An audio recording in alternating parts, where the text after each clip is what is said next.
నమస్తే, welcome to health zone.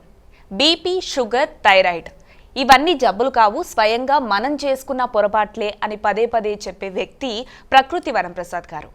Me కిచెనే me hospital, మీరు వండుకొని తినే తిండే మీ మందు అని చెప్పి సోషల్ మీడియాలో ఎన్నో లక్షల మందికి అవగాహన కార్యక్రమాలు నిర్వహిస్తూ ఉంటారు. అవగాహన కలిగేలా ఎన్నో విషయాలు చెప్తూ ఉంటారు ప్రకృతి వరంప్రసాద్ గారు. ప్రస్తుతం ప్రకృతి వరంప్రసాద్ గారు మనతో పాటు ఉన్నారు. అయితే కొలెస్ట్రాల్ పెరగడానికి కారణం ఏంటి, పిల్లల్లో హార్మోన్లు మార్పులకి కారణం ఏంటి, అలాగే థైరాయిడ్కి మందులు లేకుండా ఎలా తగ్గించుకోవచ్చు, న్యాచురల్ ఫార్మింగ్కి ఉన్న ప్రాముఖ్యత ఏంటి, ఇలాంటి విషయాలని తెలియజేయడానికి మనతో పాటు సార్ ఉన్నారు. మనం మాట్లాడదాం. నమస్కారం సార్, ఎలా ఉన్నారు? బాగున్నా సార్. అయితే ప్రస్తుత కాలంలో మనం చూస్తుంటే మనం తినే ప్రతి పళ్ళలో, కూరగాయలలో పెస్టిసైడ్స్ లేని కూరగాయలు కానీ పళ్ళు కానీ మనం చూడట్లేదు. అయితే మనం తినే ఆహారం అమృతం కావాలి కానీ విషం కాకూడదు అంటారు. అయితే మనల్ని మనం ఈ పెస్టిసైడ్స్ నుంచి కాపాడుకోవాలంటే ఎలా? ఫస్ట్ ఆఫ్ ఆల్ మనం సీజనల్ ఫ్రూట్స్, సీజనల్ వెజిటబుల్స్ తినాలి. అంటే సీజన్లో మీకు వచ్చే కమలకాయలు, సీతాఫలంకాయలు, మామిడి పళ్ళు, పనసకాయలు, జామకాయలు సీజన్లో వచ్చేటివి. వాటికి నేచర్ హెల్ప్ చేస్తుంది కాబట్టి అంత పెస్టిసైడ్స్ కొట్టే పని లేదు. రైతులు ఊరికే కొట్టరు కదా.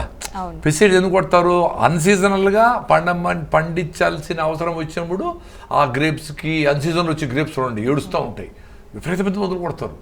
అన్సీజన్లో వచ్చే కాలీఫ్లవర్ చూడండి విపరీతమైన మందులు కొడతారు. అది చలికాలము బ్యూటిఫుల్గా ఉంటాయి, హెల్తీగా ఉంటాయి, బాగా ప్లఫీగా బాగుంటాయి కదా. మరి నేచర్ సపోర్ట్ చేసిన దానికంటే మన పెస్టిసైడ్స్ అంత గొప్పదేం కాదు.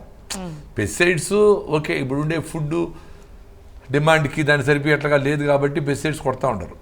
దాన్ని ఆపలేము. రైతులు అట్ ది మోస్ట్ నేను చెప్పేది ఏమంటే అట్లీస్ట్ రైతులన్నా 150 మంది ఉన్నారు ఇప్పుడు రైతులు. వాళ్ళన్నా పెస్టిసైడ్స్ కొట్టుకోకుండా మీరు ఎట్లన్నా మండని సొట్ట వస్తుంది, కొంచెం పురుగు తిని ఉంటుంది, కట్ చేసి ఆడ పారేసి మిగతా తిందాం. పురుగు తింటే ఏమవుతుందమ్మా? పెస్టిసైడ్స్ని ఎక్కించి దాంట్లో 2 రకాల పెస్టిసైడ్స్ ఉన్నాయి. ఒకటి వచ్చి సిస్టమిక్ పెస్టిసైడ్స్ అంటారు, రెండు వచ్చి కాంటాక్ట్ పెస్టిసైడ్స్. సిస్టమిక్ అంటే మొత్తం సిస్టమ్ అంతా పాయిజన్ చేసి రసం చీల్చే పురుగులు, చిన్న చిన్న క్రిములన్నింటినీ చంపుతుంది. దాంట్లో లోపల రసం అంతా పాయిజన్ అయితే నువ్వు ఎంత నీళ్ళలో వేస్తే ఎట్టపోతుంది? కాంటాక్ట్ పెస్టిసైడ్స్ అంటే పైన విషం అవుతుంది, అది పురుగు తిన్నప్పుడు చచ్చిపోతుంది. అది ఓకే, వెనిగర్లోనో సాల్ట్ వాటర్లోనో ఒక అరగంట వేస్తే 70-80% పోవచ్చు అది. సో అందుకని రైతులు పండించుకునేది ఇంపార్టెంట్. ఈ మెసేజ్ ఏమంటే రైతులు కూరగాయలు, ఆకుకూరలు, కొన్ని ఫ్రూట్స్, కొన్ని బొప్పాయి చెట్లు, 2 జామ చెట్లు, 2 సపోటా చెట్లు పెట్టుకొని మీరు ఇంటికి వెళ్ళేటప్పుడు 3 రకాల కూరగాయలు, 3 రకాల ఆకుకూరలు, 3 రకాల ఫ్రూట్స్ ఇంటికి తీసుకెళ్ళి తింటే మీరు హాయిగా ఉంటారు, ఆనందంగా ఆరోగ్యంగా ఉంటారు.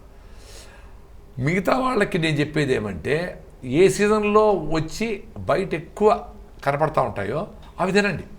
అంటే రోడ్డు మీద పడేసి తింటారు చూడండి, ఆ టైంలో కొనుక్కోవాలి, ఫుల్గా తినాలి. మీకు ఒక సీజన్లో సీతాఫలకాయలు విపరీతంగా ఉంటాయి, మామిడి పళ్ళు విపరీతంగా వస్తాయి కరెక్ట్గా సీజన్లో. అప్పుడు ఇంకా 15 రోజుల్లో మళ్ళీ దొరకవు, అప్పుడు కరెక్ట్. మామిడి పళ్ళు అర్లీగా వచ్చినాయంటే లేతకాయలు పెరికేసి వాటి కార్బైడ్ పెట్టేసి ఎల్లోగా వచ్చేట్లుగా చేసి దాన్ని మాయమంత్రం చేసి అమ్మేది, అది కరెక్ట్ కాదు. అందుకని ఏ సీజన్లో, అదే విజ్డమ్ అంటే, ఏ సీజన్లో వచ్చిన ఫ్రూట్స్ వెజిటబుల్స్ ఆ సీజన్లో తింటే జబ్బులు తక్కువ ఉంటాయి. మెయింటెనెన్స్ అవసరం లే. రైతులకి రేట్ రాదు పాపం, ఎందుకంటే ఎక్కువ ప్రొడక్షన్ వస్తుంది, అప్పుడు వాళ్ళు రేట్ ఇవ్వరు. కానీ అట్లీస్ట్ హెల్తీగా ఉండాలంటే జనాలు సీజనల్గా కుప్పబోసింటారు రోడ్డు మీద, ఆ టైంలో ఆ వెజిటబుల్ ఆ ఫ్రూట్ కొనాలి, అది విజ్డమ్.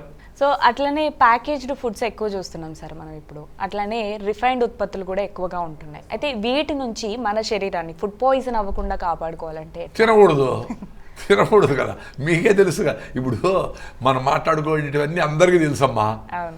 మేము కొద్దిగా దాని నుంచి బయటపడి వీలైనంత వరకు మా ఇంట్లో ఫుడ్ పెను మీద నుంచి ప్లేట్లకి, అంటే పెను మీద అట్లే వేడి ఆ ప్లేట్లకి రావాలి.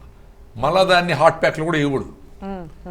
అంత ఫ్రెష్గా వేడిగా నోరు కాలేట్లుగా తింటే రుచి కొంచెం తక్కువనే నడుస్తుంది. చల్లగా అయిపోయి తినలేము. అంటే ఓకే, హెల్తీ ఫుడ్ అయినా ఇష్టంగా తినాలి కదా. సో హెల్తీ ఫుడ్ తినాలంటే టేస్ట్ తక్కువే ఉంటుంది అనుకుందాం, అప్పుడు వేడిగా తినాలా. నేను చూసినా కదా, నువ్వు దేశీ బియ్యం అయినా, రెడ్ రైస్ అయినా, బ్లాక్ రైస్ అయినా, జొన్న రొట్టె అయినా, సజ్జ రొట్టె అయినా, రాగి ముద్ద అయినా, ఎన్ని హెల్తీ ఫుడ్స్ అనుకుంటే వేడిగా తింటే ఆ టేస్ట్ వేరే, యూ లవ్ ఇట్. సో పనులన్నీ పక్కన పెట్టాను, వేడిగా తినండి. ఒక పూట ఇంట్లో నుంచి బయలుదేరేటప్పుడు వేడిగా తినేసిపోండి, మంచి ఫుడ్ తినండి. అప్పటికప్పుడే ఫ్రెష్గా చేసిన రొట్టె, రాగి ముద్ద, జొన్న రొట్టె సూపర్గా ఉంటుంది. అన్ని గుగ్గిళ్ళు పెడతారు కదా, గుగ్గిళ్ళు బఠానీలు శనగలతో బాగా టేస్ట్గా తిరగమాది పెట్టి అన్ని గుగ్గిళ్ళు, అంత ఆకుకూర, ఒక కమలాకాయ, ఒక సీతాఫలంకాయ, ఒక నువ్వుల లడ్డు, ఏం కావాలి ఇంకా బాగా వేసి తొక్కాల పొద్దున్న వేసి. ఎంత తొక్కాలంటే బయట పోయినప్పుడు ఏం చూసినా టెంప్ట్ కాకుండా ఫుడ్ తినే అవసరం లేదని బ్రెయిన్ సిగ్నల్ పోవాలా. రైట్ ఫుడ్ తినేవరా థ్యాంక్స్ అని చెప్తుంది, అది నాకు చెప్తుంది, మీకు ఎందుకు చెప్పదు? ఇప్పుడు నేచర్ అనేది తల్లి, అందరికీ తల్లే, నాకు తల్లే, మీకు తల్లే. మీరు తల్లితో క్లోజ్గా ఉంటే అన్నీ చెప్తుంది, మీకు కూడా చెప్తా ఉంటుంది. మీరు అనడంలే, నేను వింటా ఉంటా. నేను పెళ్ళికి పోయినప్పుడు తిన్నప్పుడు రే ప్లీజ్ వద్దురా అంటా ఉంటుంది. అయినా టెంప్ట్ అయ్యి బాగా రైస్, వైట్ రైసే ఉంటుంది కదా, పెళ్ళిలో నేను రెడ్ రైస్ పెట్టు, బ్లాక్ రైస్ పెట్టు అంటే ఎక్కడ కుదరతా? సరే నడుస్తుంది ఎప్పుడన్నా. అందుకని చీటింగ్ డే అని ఒకటి పెట్టుకోండి పెళ్ళిళ్ళప్పుడు. మీరు పోయి బయట తినద్దు. ఎప్పుడో పెళ్ళికి పోవాలా, ఎట్లన్నా పోవాలా, బంధువులు పెడితే తప్పదు.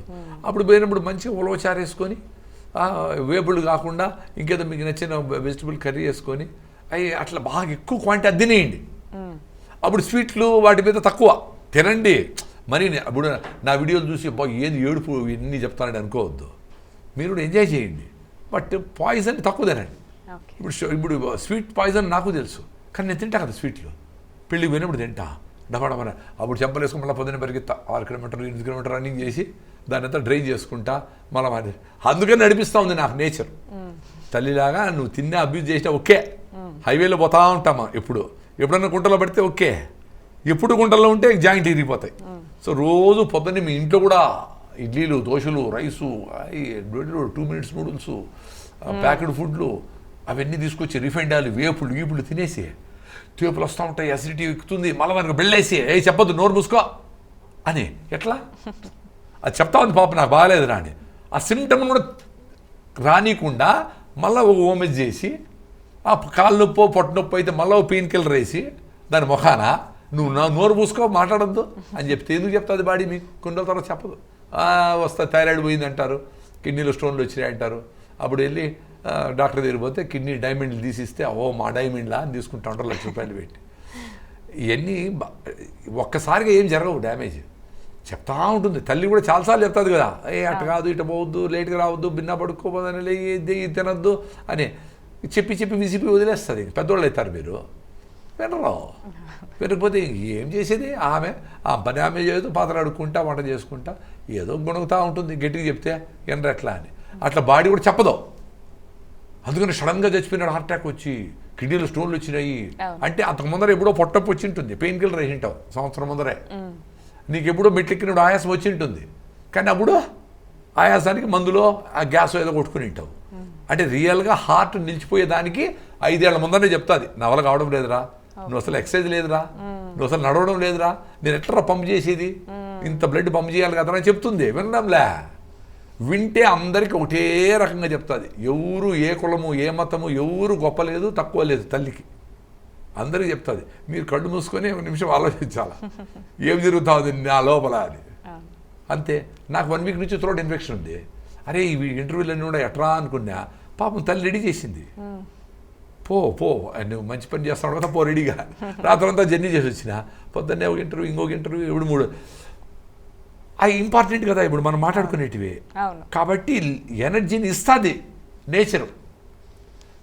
మీ దృష్టిలో దేవుడు, నా దృష్టిలో నేచరు, ప్రకృతి అన్నీ ఒకటే. It will help you, it will assist you. Just be with it కాన్షియస్గా. మీతో మీరు ఉండాలి.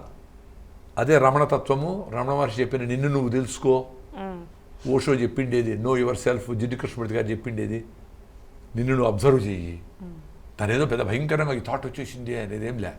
ఇప్పుడు చాలా వరకు యంగ్స్టర్స్లో కూడా చూస్తున్నాం, ఈ లిపిడ్ ప్రొఫైల్లో గుడ్ కొలెస్ట్రాల్, బ్యాడ్ కొలెస్ట్రాల్ అని కనిపిస్తుంది. ఆ గుడ్ కొలెస్ట్రాల్ అనేది తక్కువ ఉంటుంది, బ్యాడ్ కొలెస్ట్రాల్ అనేది ఎక్కువ ఉంటుంది. అంటే ఏంటి దీని అర్థం? అసలు ఆ కొలెస్ట్రాల్ గురించి మీరు పెద్దగా టెన్షన్ పడే అవసరమే లేదని doctor BM Hegde, vice chancellor of Manipal university, Padma Bhushan awardee from government of India, ఆయన మహానుభావుడు. ఆయన రాసిన బుక్లన్నీ ప్రపంచమంతా ఉన్నాయి. ఆయన చెప్తా ఉన్నాడు, ఆయన వీడియోలు చూడండి. బిఎం బెంగళూరు మెడ్రాస్ హెగ్డే అని కొట్టండి, ఆయన ప్రొఫైల్ అంతా వస్తుంది మీకు. అసలు కొలెస్ట్రాల్ తక్కువ ఉంటే బుర్ర పనిచేయదు. యాక్టివ్గా ఉండాలంటే బ్రెయిన్ అంతా కొలెస్ట్రాలే, ఫ్యాటే కదా. సో దానికి సఫిషియంట్ ఫ్యాట్ ఉంటే హ్యాపీగా ఉంటుంది అది. అందుకని డెఫినెట్గా అదేదో ఆయిల్ తింటే ఏమైపోతుంది హార్ట్ అటాక్లు అంటే, ఏ ఆయిల్ మీరు తినే రిఫైన్డ్ ఆయిల్, మీరు తినే చక్కెర, రైసు, ఈ చెత్తంతా పక్కన పెడితే ఆటోమేటిక్గా కొలెస్ట్రాల్ బ్యాలెన్స్ అయిపోతుంది. సో లివర్ తయారు చేస్తుంది. సో స్టాక్ ఉండిపోయి లివర్ ఫ్యాటీ లివర్ అయిపోయి రకరకాల లిపిడ్స్ అన్నీ మారిపోతూ ఉన్నాయి. సో ఎప్పుడు రైస్ తగ్గిస్తారో, ఎప్పుడు మీరు చక్కెర తగ్గిస్తారో, ఎప్పుడు ఉప్పు తగ్గిస్తారో, ఎప్పుడు మీరు యాక్టివ్గా ఎండలో తిరుగుతారో ఆటోమేటిక్గా బ్యాలెన్స్ అయిపోతాయి. ఒక్క వారం మీరు రైస్ని ఆపేస్తే మీ లిపిడ్ ప్రొఫైల్ మారుతుంది. ఒక్క నెల మీరు రైసు, షుగర్స్, స్వీట్స్ మానేస్తే ఒక నెల తర్వాత మీరు ఫ్యాటీ లివర్ ఒక గ్రేడ్ తగ్గిపోతుంది, నార్మల్ అవుతుంది. గ్రేడ్ 2 ఉంటే 1కి వస్తుంది, 1 ఉంటే నార్మల్ అవుతుంది. సో దీనికేంటి, ఉపవాసం అనేది చాలా ఇంపార్టెంట్. మీరు ఎన్ని రోజులన్నా తినండి, అట్లీస్ట్ ఏకాదశికి ఒక్కరోజన్నా 14 రోజులకు ఒకసారి ఉపవాసం ఉండాలి. అప్పుడు క్లీన్స్ చేసుకొని ఎక్స్ట్రాగా ఉండే ఆ ఫ్యాటీ లివర్లో ఉండే ఆ షుగర్స్ అన్నిటిని లాగేసి డ్రైన్ చేస్తుంది. అందుకని పెద్దోళ్ళు ఇప్పుడు టైం టెస్టెడ్ ఇది. ఉపవాసము ఏకాదశికి ఏం తినదని రా అని చెప్పేసి ఆపేసేది. అంటే ఈరోజు రేపు ఏకాదశి అంటే ఈరోజు సాయంత్రం ఆపేయాలి, రేపంతా ఏం తినకూడదు. ఫస్ట్ ఏకాదశికి మీరు స్టార్ట్ చేస్తే ఇట్లా భయపడతారు కాబట్టి మీరు ఒక పూట భోజనం లేట్ అయితేనే షివరింగ్ వచ్చి అనుకుంటారు కదా మైండ్తో. యాక్చువల్గా షివరింగ్ ఏం రాదు, మైండ్ చేపిస్తుంది అని. సో అప్పుడు ఏం చేయాలి, మీరు తేనె నిమ్మకాయ తాగొచ్చు. 2 గంటలకు ఒకసారి ఒక గ్లాసు తేనె నిమ్మకాయ తాగి నెక్స్ట్ టైం మొత్తం నీళ్ళు తాగండి. ఆ నెక్స్ట్ టైం దప్పైతే నీళ్ళు తాగండి, అంత అవసరం లేదు. యూరిన్ నెలలో వస్తే నీళ్ళు తాగండి, అంత అవసరం లేదు. మీరు ఇంట్లోనే కూర్చొని ఉంటారు, బయట వర్షం పడుతూ ఉంటుంది, దప్పి కాదు, ఎందుకు తాగాలి నీళ్ళు? ఎవరో చెప్పినారని 5 లీటర్లు తాగి రోజంతా బాత్రూమ్, రాత్రంతా బాత్రూమ్ పోయే అవసరం లే. సో ఉపవాసం అనేది చాలా ఇంపార్టెన్స్ అని ప్రపంచమంతా ఒప్పుకొని ఇప్పుడు దాన్ని ఆటోఫేజీ అంటారని యషినోరు ఒసుమి అనే ఒక సైంటిస్ట్కి నోబెల్ ప్రైజ్ ఇచ్చినారు. అంటే ఈ వీక్గా ఉండే సెల్స్, జబ్బును పడిన సెల్స్, క్యాన్సర్గా మారుతూ ఉండే సెల్స్, వాటినన్నింటినీ ఈ స్ట్రాంగ్గా ఉండే సెల్స్ వచ్చి తినేస్తూ ఉంటాయి. ఇది వీడియోగ్రాఫ్ చేసాడు సైంటిఫికలీ. ఇప్పుడన్నా మీ పెద్దోళ్ళు, మీ నాన్నమ్మ, అమ్మమ్మ చెప్పింది వినండి నాయన. అట్లా ఏకాదశికి 14 రోజులకు ఒకసారన్నా ఉపవాసం ఉండండి. ఉపవాసం ఉండేటప్పుడు ఏమీ తినకుండా ఉండేది ఇంపార్టెంట్. రైస్ మాత్రం తినకుండా ఫ్రూట్ సాలడ్, ఐస్ క్రీములు, ఉప్మాలు ఇవి తింటారు, అది కరెక్ట్గా. సో ప్రెసెంట్ ఇంటర్మీడియట్ ఫాస్టింగ్ అని చేస్తున్నారు కదా సార్, ఇది ఎలా చేయాలి? అసలు చాలా మంది చాలా రకాలుగా చేస్తూ ఉంటారు. వెరీ సింపుల్ అండి. మీరు బుద్ధం శరణం గచ్చామి, మీ బుర్ర మీరు పెట్టండి. మీరు పొద్దున్నే 6కి వెళ్ళిపోతా ఉంటారు అనుకోండి పనికి, ఇంట్లో మంచిగా 4 జొన్న రొట్టెలు, అది గుగ్గిళ్ళు, అంత ఆకుకూర ఫుల్గా తొక్కేయాలి. తొక్కేసి 6 తింటే 8 అవర్స్ అనుకోండి, 6, 8, 14, మధ్యాహ్నం 2 లోపల ముగిచ్చేసేయి. సో 8 అవర్స్ తినండి, 16 అవర్స్ తినద్దు. ఇంటి నుంచి పోయేది ఇంపార్టెంట్. బయట ఎప్పుడన్నా okay, in general me work 9కి అయితే 8 గంటలకు ఫుల్గా తినేసి 8 నుంచి ఇంకో 8 అవర్స్ అంటే 8, 16 అంటే ఈవినింగ్ 4కి మీ లాస్ట్ మీల్ ఉండాలి. ఒక అరగంట గంట ఇట్లా అట్లా ఓకే అని టైం పెట్టుకొని అట్లేం అవసరం లేదు. మళ్ళీ మైండ్కు అది పెద్ద స్ట్రెయిన్ అనమాట. 4 అయిపోతుంది, ఏం అవసరం లేదు. ఎప్పుడైనా ఒక రోజు మిస్ అయితే కూడా ఓకే, 2 రోజులు మిస్ అయితే కూడా ఓకే. వీలైనంత వరకు 8 అవర్స్ తినండి, 16 అవర్స్ తినద్దు. అదే ఇంటర్మీడియట్ ఫాస్టింగ్. ఆ తినేది రైట్ ఫుడ్ తినాలి. మళ్ళీ మీరు ఈ టైంలో తినే ఫుడ్లో బాగా ప్రోటీన్ ఉండేట్టుగా చూసుకుంటే, రైట్ ఫుడ్ ఉండేట్టుగా మిల్లెట్స్, జొన్నలు, సజ్జ రవ్వతో ఇడ్లీ, జొన్నలతో రొట్టెలు, సామరవ్వతో బిసిబెళ్ళబాతు, పొంగలు ఇట్లా ఫుల్గా వేసుకొని మంచిగా ఫుల్గా తినే మళ్ళీ ఆకలి ఉండదు మీకు. మళ్ళీ ఇంకో మీలు 8 అవర్స్ తర్వాత ఒక 2 ఫ్రూట్స్, అది గుళ్ళో పెట్టే గుగ్గిళ్ళు, ఒక నువ్వుల లడ్డు అవి తినేస్తే అయిపోయా. ఎట్లా తినేదానికి పెద్ద శ్రమ పడిపోయి 4 సార్లు 6 సార్లు వండి పెడతానే ఉంటారు. రోజంతా వండేదే పని, తినేదే పని. న్యూట్రిషియస్ ఫుడ్ తింటే బ్రెయిన్కి సిగ్నల్ పోతే మళ్ళీ నీకు వద్దు అని చెప్తుంది బ్రెయిన్. మీరు గమనించండి కావాలి. మీరు నేను చెప్పింది ఒకరోజు చేయండి. ఓపిక్గా 3 జొన్న రొట్టెలు, 2 గ్లాసులు రాగి జావ పొద్దున్న లేస్తూనే, మళ్ళీ జొన్న రొట్టెలు లేదా రాగి ముద్ద, రాగి రొట్టెలు, సద్ద రవ్వతో ఇడ్లీ, మీకు ఇష్టమైన పల్లీల చట్నీ, కొబ్బరి చట్నీ, నెయ్యి వేసుకొని ఫుల్గా తినండి. ఆ రోజు మధ్యాహ్నం మీకు ఆకలి కాదు. ఒక్కరోజులోనే మీ బ్రెయిన్ అంతా పని మీద ఉంటుంది. ఇప్పుడు ఇడ్లీలు, దోశలు తినిపోతే రైస్తో 2 గంటలకు ఆకలేసి మళ్ళీ ఇటు చూస్తారు, ఏమన్నా ఉందా తిందామని. రోజంతా తినే దాని మీదనే ఉంటుంది. 6 times 7 times. ఏ డాక్టర్ చెప్పినా కరెక్ట్ కాదు 6 times 7. Nutritious food. ఇప్పుడు పెద్ద అసిడిటీ పేషెంట్ నేను, ఎండోస్కోపీలు అని చేయించుకున్నాను. ర్యాంటిడిన్, ఓమెజ్లు అని తిన్నా, ఏం పోలా. ఇప్పుడు ఈ న్యూట్రిషియస్ ఫుడ్ రాగి జావ తాగితే నా మ్యూకస్ మెంబ్రెయిన్ అంతా రీబిల్డ్ అయ్యి ఇప్పుడు ఈరోజు సాయంత్రం అంటే రేపు అంతాలే ఎల్లుండి పొద్దున అంటే 36 hours without food, only water. అది కూడా వాటర్ కూడా భయంగా అమ్మో అని తాగేదిలే, దప్పేస్తే తాగేది లేకపోతే. అట్లా రెండో రోజు కూడా ఉన్నా. మరి డాక్టర్ నాకేం చెప్పినారు, ఎవ్రీ 2 hours తింటానే ఉండాలన్నారు. మరి ఎక్కడ బుక్లు లేదే. రాగి జావతో నా అసిడిటీ క్యూర్ అయింది.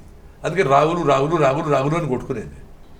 ఆ రాగి పిండి నీళ్ళలో కలిపేసి చన్నీళ్ళల్లో వేడి నీళ్ళలో పోసి తిప్పితే రాగి జావ రెడీ. రాగి జావ ఎలా చేయవలను అంటే 1,00,000 వీడియోలు ఉంటాయి. అంత కాంప్లికేటెడ్ కాదు లైఫ్. ఫస్ట్ అర్థం చేసుకోండి. మేమేదో పెద్ద మేధావులని యూట్యూబ్లో మాట్లాడేవారందరూ బాగా తెలిసి వీళ్ళకని ఏం అవసరం లే. మీ ఎక్స్పీరియన్సే మీకు మేధావితనం ఇస్తుంది. మీరు రాగి జావ తాగండి, జొన్న రొట్టె తినండి, గుగ్గిళ్ళు తినండి, ఇష్టంగా తినండి, నిమ్మకాయ పిండుకొని తినండి, టేస్టీగా తినండి, కలర్ఫుల్గా తినండి, బీట్రూట్ జ్యూస్ కలుపుకొని తినండి. ఇడ్లీలో పిల్లలకి కలర్ఫుల్గా ఉండాలి కదా. సో బీట్రూట్ జ్యూస్ వేస్తే రెడ్గా వస్తుంది. అరే ఈరోజు రెడ్ ఇడ్లీరా నీకు అని దానికైతే మీరే పేరు పెట్టండి. అట్లా టేస్టీగా కలర్ఫుల్గా ఉండే ఫుడ్ వాళ్ళు పెడితే వాళ్ళు ఎంజాయ్ చేస్తారు పిల్లలు. సో వాళ్ళు ఎంజాయ్ చేస్తే బయట చెత్త తినకుండా ఉంటారు.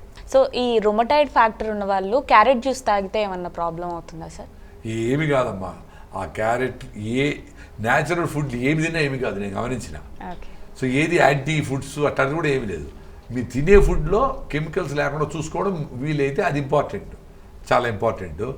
రుమటాయిడ్ ఫ్యాక్టర్ వచ్చేదానికి వన్ ఆఫ్ ది మెయిన్ కారణము ఫుడ్లో కెమికల్స్ అవన్నీ ఉండేది ఒకటైతే, పొల్యూషన్.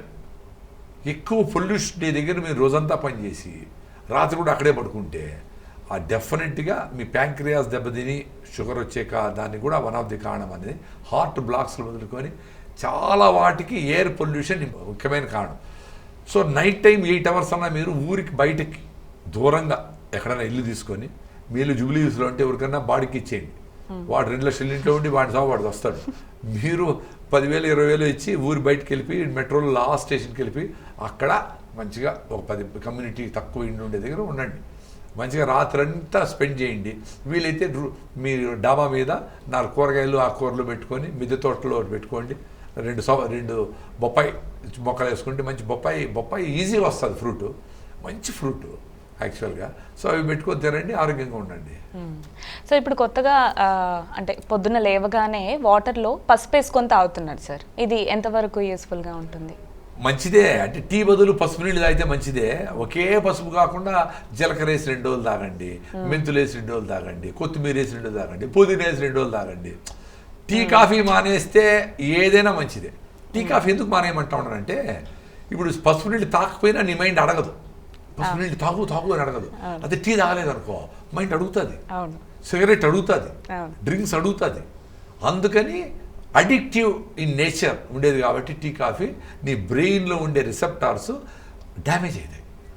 మామూలు లేస్తాను యాక్టివ్గా ఉండి పడుకునే వరకు యాక్టివ్గా ఉండాలి.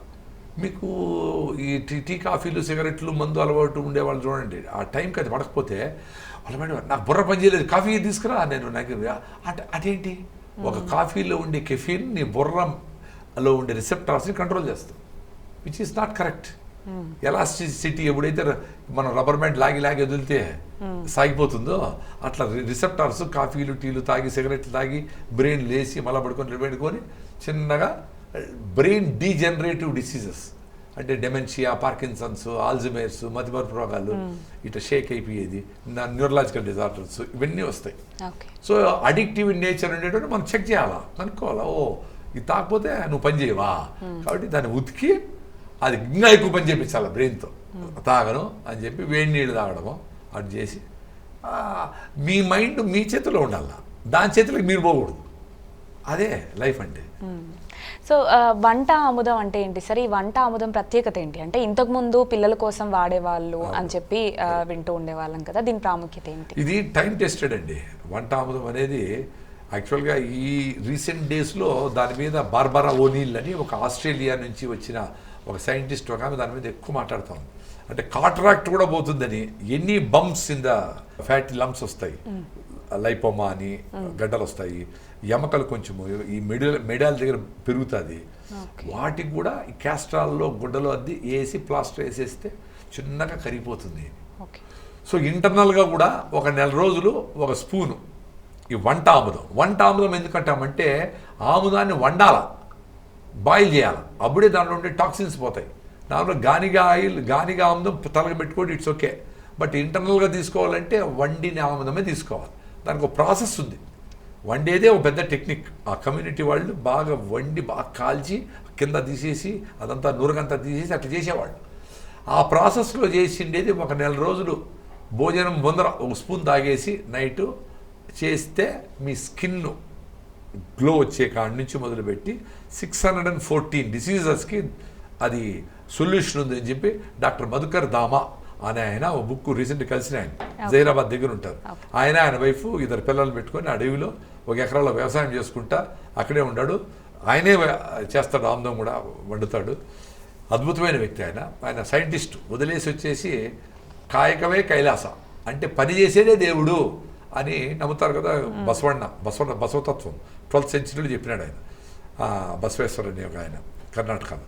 సో దాని ప్రిన్సిపల్స్ మీద పని చేసుకుంటూ పనే దేవుడు అనే దీని మీద ఆయన బుక్ రాశాడు 614 డిజీజ్ అని. క్యాస్ట్రాల్ మీకు గూగుల్ చేసి కూడా తెలుస్తుంది. సో చిన్నపిల్లలకి మాడు మీద పెట్టేది కాకుండా మామూలుగా కొన్ని హెర్బ్స్లో కలిపి వాటిలో కూడా కలిపి నేలకి అట్ట పెట్టేవాడు. లోపల ఉండే పేగులన్నింటినీ క్లీన్స్ చేసి రకరకాల టాక్సిన్స్ని డిటాక్స్ చేసే కెపాసిటీ ఉంది ఆముదం. అది పర్ఫెక్ట్గా చేసే ప్రాసెస్లో చేస్తే నేను కూడా వాడుతూ ఉన్నాను. ఇప్పుడు ప్రకృతిలో కూడా దొరుకుతుంది. మేము వంట ఆముదము ఇంపార్టెంట్, ఇప్పుడు బుక్స్ కూడా ప్రింట్ చేస్తాం దాని మీద. సో అందరూ కూడా వంట ఆముదము ఒక నెల వాడండి, 1 వారం వంట ఆముదం వాడి 1 వారం కొబ్బరి నూనె కూడా 1 స్పూన్ తాగండి. కొబ్బరి నూనె బ్రెయిన్ టానిక్. పచ్చి కొబ్బరి తింటే ఓకే, తినే టైం ఉండదు కదా, 1 స్పూన్ నూనె తాగేయచ్చు. కర్ణాటక కేరళ స్టేట్ మొత్తం కొబ్బరి నూనె వంటలు చేస్తారు, వాళ్ళందరూ హెల్తీగానే ఉంటారు. సో కొబ్బరి తింటే కొలెస్ట్రాల్ వచ్చేస్తుందేమో భయపెట్టించేశారు. ఇప్పుడు ప్రపంచం అంతా కొబ్బరి బ్రెయిన్ టానిక్ అంటా ఉంటుంది. మరి ఎట్లా? సైన్స్ అనే ముసుగులో అన్సైంటిఫిక్ థింగ్స్ అన్నింటినీ పెట్టేసి రకరకాల చెత్తనంతా అమ్మేస్తూ ఉంటాం మనం. ప్యాకెట్ ఫుడ్లన్నీ క్రికెట్ అనే ముసుగులో మొత్తం అన్ని కూల్ డ్రింక్స్లు అమ్మేస్తూ ఉంటాం, ఏమేమో చేస్తాం. సో విజ్డమ్తో ఉండాలా, అవేర్నెస్ను క్రియేట్ చేయాలి మన పిల్లలకి. పేరెంట్స్ బిజీగా సంపాదనలో, టీచర్లు బిజీగా వాళ్ళకి మార్కుల్లో ఉంటే వాళ్ళకి విజ్డమ్ ఎట్లా వస్తుంది? సో ఇట్లా విషయాలన్నీ కొన్ని మాట్లాడుకుంటే మంచిది.